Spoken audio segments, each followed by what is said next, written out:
Assalamualaikum warahmatullahi wabarakatuh. Perkenalkan, saya Desti Firgiawanti.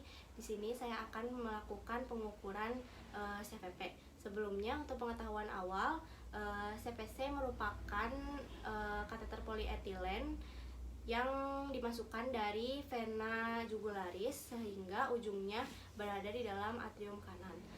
Sedangkan untuk CVP itu sendiri, CVP adalah tekanan vena sentral secara langsung merefleksikan tekanan atrium kanan sebagai gambaran preload jantung kanan pada akhir diastolik.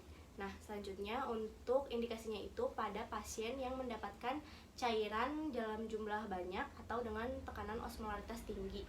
Kemudian untuk tujuannya yang pertama itu untuk mengetahui nilai CVP itu sendiri. Kemudian yang kedua untuk memberikan nutrisi parenteral atau secara intravena. Kemudian yang ketiga untuk memberikan obat-obatan secara intravena. Kemudian juga untuk pada saat pengambilan sampel darah.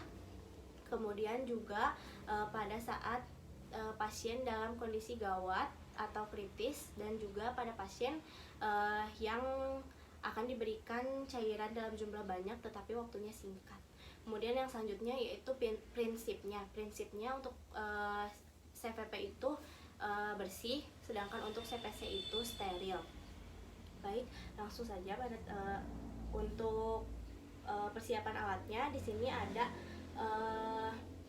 infuset, ada pelabot, kemudian ada manometer, bengkok, kemudian ada triway-nya, kemudian juga ada extension tube, kemudian ada APD, sarung tangan, bengkok, kemudian ada plester untuk fiksasi, dan juga ada spidol untuk menandai titik zero pada pasien. Kemudian juga di sini ada water pass. Kemudian langsung saja ke tindakannya. Nah, sebelumnya kita cuci tangan terlebih dahulu.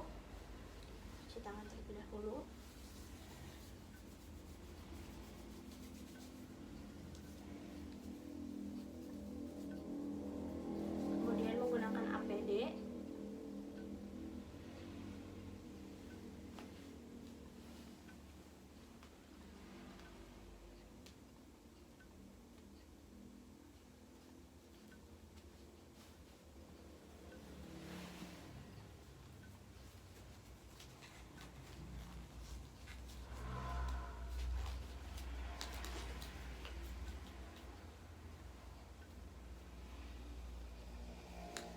Jangan lupa menjaga privasi klien dengan menutup sampiran.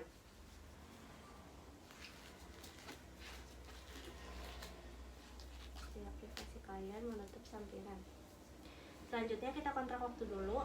Assalamualaikum Bapak, perkenalkan saya perawat Virgi. Di sini saya akan melakukan tindakan pengukuran CVP ya Pak. Untuk waktunya nanti 10-15 menit. Apakah Bapak bersedia? Sedia. Jadi nanti saya akan alirkan ya Pak cairannya dari alat ini ke vena Bapak. Kalau begitu langsung saja saya ke tindakannya ya Pak ya. Baik, selanjutnya kita posisikan pasien terlentang atau bisa head up 30-45 derajat. Baik, kalau begitu kita mulai ya Pak. Bapak maaf tangannya diangkat dulu ya. Nah, Bapak bajunya dibuka sedikit ya. Nah, setelah itu kita tentukan titik zero pada pasien. Pertama kita cari ICS 4. Kira-kira di bawah puting susu. Kemudian kita tarik garis imajiner lateral kanan sini. Kemudian kita tarik garis vertikal ke bawah dari mid aksial ke bawah. Nah, titik ICS 4 dengan titik mid aksial itu merupakan titik zero pada pasien. Setelah itu kita tandai menggunakan spidol. Bapak maaf izin ditandai dulu ya. Setelah itu kita ukur titik zero pada pasien dengan titik 0 pada manometer dengan menggunakan water pass.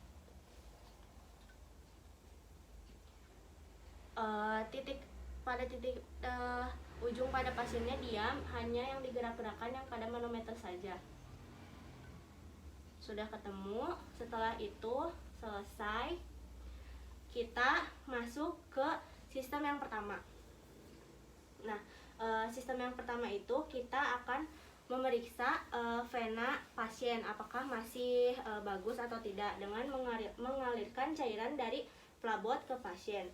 Caranya itu kita putar three-way ini, kita tutup akses dari cairan ke manometer. Jadi kita buka akses dari cairan ke pasien. Ke manometer yang ini kita tutup, kita alirkan cairannya ke pasien. Sudah. Nah, kita lihat apabila lancar alirannya berarti venanya masih berfungsi dengan baik. Kemudian kita masuk ke sistem yang kedua. Untuk sistem yang kedua kita alirkan dari cairan ke manometer. Nah, di sini kita alirkan sampai 25 saja. Jangan sampai bleber. Dengan cara kita putar three-way ini, kita tutup akses ke pasien, dan buka akses dari cairan ke manometer. Setelah itu isi. Nah, kalau sudah, kita masuk ke sistem yang ketiga. Nah, untuk sistem yang ketiga ini kita untuk mengukur atau mengetahui nilai CVP pasien. Nah, dengan cara mengalirkan dari manometer ke pasien. Kita alirkan dari manometer ke pasien dengan menutup akses. Kita putar lagi three-way-nya, kita menutup akses dari cairan. Nah, setelah itu kita alirkan dari manometer ke pasien. Dilihat stabilisasinya. Apabila sudah stabil, berarti itu merupakan nilai CVP-nya. Karena kita kalau misalnya tidak melihat kestabilannya, nilai CVP ini dipengaruhi oleh tekanan intratorakal ya. Kalau misalnya pasiennya inspirasi, nilai CVP-nya naik, dan apabila pasiennya ekspirasi, nilai CVP-nya akan turun. Nah, setelah stabil, di sini misalnya nilai CVP-nya yaitu 10. Nah, kalau sudah selesai, kita sudah tahu nilai CVP-nya 10, kita alirkan kembali dari arah cairan ke pasien dengan menutup akses ke manometer. Sudah, setelah itu tindakannya sudah selesai. Bapak, tindakannya sudah selesai ya. Setelah itu kita lepas APD.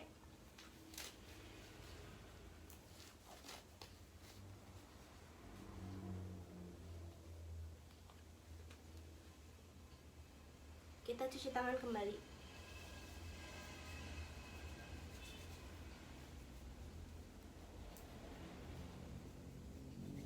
Setelah itu evaluasi.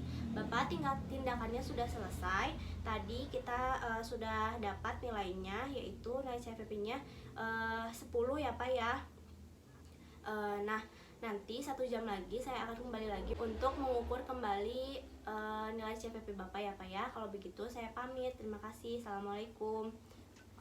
Setelah itu kita dokumentasikan pada hari Sabtu tanggal 23 Januari 2021 telah dilakukan pengukuran CVP pada Tuan A dengan hasil CVP 10.